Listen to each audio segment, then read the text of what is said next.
ભગવાન ઈશ્વર તે કોઈ વસ્તુ નથી, પરંતુ ડર અને અજ્ઞાનતાથી ઉપજેલી એક ધારણા છે. જ્યારે તમે જાગૃત થાવ છો અને અંધવિશ્વાસમાંથી બહાર નીકળો છો ને, તો તે આપોઆપ જ ચાલ્યા જાય છે, ખતમ થઈ જાય છે. જો તમે સાચા માણસ હોય ને, તો તમારે કોઈ દિવસ કોઈ ભગવાનની જરૂર નથી. તમે ફક્ત માનવતાનું પાલન કરો.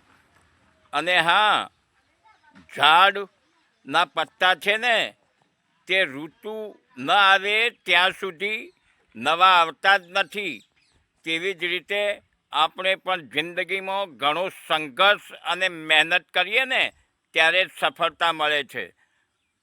એક નાનકડી ખીલી જો ગાડીના ટાયરમાં ઘૂસી જાય ને, તો ગાડીની ગતિ બદલી શકે છે, બદલી નાખે છે. તેવી જ રીતે એક નાનકડો નેગેટિવ વિચાર જો માણસના મગજમાં ઘૂસી જાય ને, તો માણસની ગતિ અને તેની પ્રગતિ બંને રોકી લે છે. કોઈ વાર તમારી મીઠી વાણી ને સારા શબ્દો તે તમારી ઓળખાણ બની જતા હોય છે. તમારા પાસે ધન કેટલું છે અને તમે કેટલા રૂપાળા છો, તેનાથી લોકોને કંઈ ફરક પડતો નથી. લોકોને ફરક પડે છે તમારી વાણીથી. કાગડો કોઈનું કંઈ છીનવી લેતો નથી, તો પણ લોકો કહે છે કે કાગડો ખરાબ છે. અને કોયલ કોઈને કંઈ પણ આપી દેતી નથી, તો પણ કહે છે કે કોયલ સારી છે. કારણ કે ફરક તેમની વાણીનો છે. અને હા, કહે છે કે વરસાદના જે ટીપાં હોય છે ને, તે બિલકુલ નાના નાના હોય છે, પરંતુ લગાતાર એકસાથે પડતા રહેવાથી મોટી નદી બની જતી હોય છે, નદીનો બહાવ થઈ જતો હોય છે. તેવી જ રીતે આપણે પણ આપણી જિંદગીમાં નાના નાના પ્રયત્નો કરતા રહીશું ને, તો ચોક્કસ એક દિવસ મોટી સફળતા મળશે. ઝાડ કોઈ દિવસ પત્તા પડી જાય ને, તો તેનાથી પરેશાન નથી થતું, શોક નથી મનાવતું. તે હર હંમેશના માટે નવા પત્તા આવે તેમાં જ લાગી જાય છે.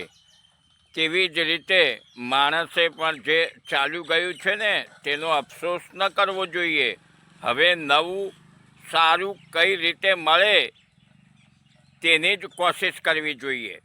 ધર્મ છે ને, તે માણસને પોતાને વિચારવા પણ નથી દેતો અને સમજવા પણ નથી દેતો.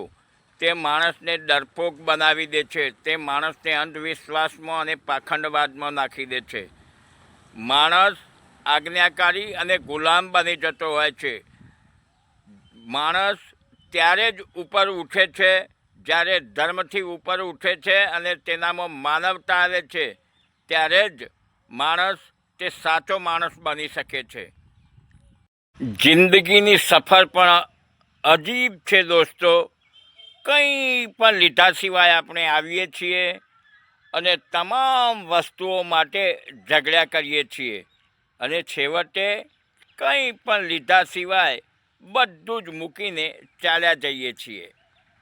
પાખંડી બાબાઓ જે હોય છે ને, તેમના આશીર્વાદથી તેમના ભક્તો એક સાયકલ પણ ખરીદી શકતા નથી. અને ભક્તો જે ચઢાવા કરે છે ને બાબાઓ માટે અને દક્ષિણાઓ આપે છે, તેનાથી બાબા મોટી મોટી લક્ઝરી ગાડીઓ ખરીદી લેતા હોય છે અને વિમાનોમાં ફરતા હોય છે.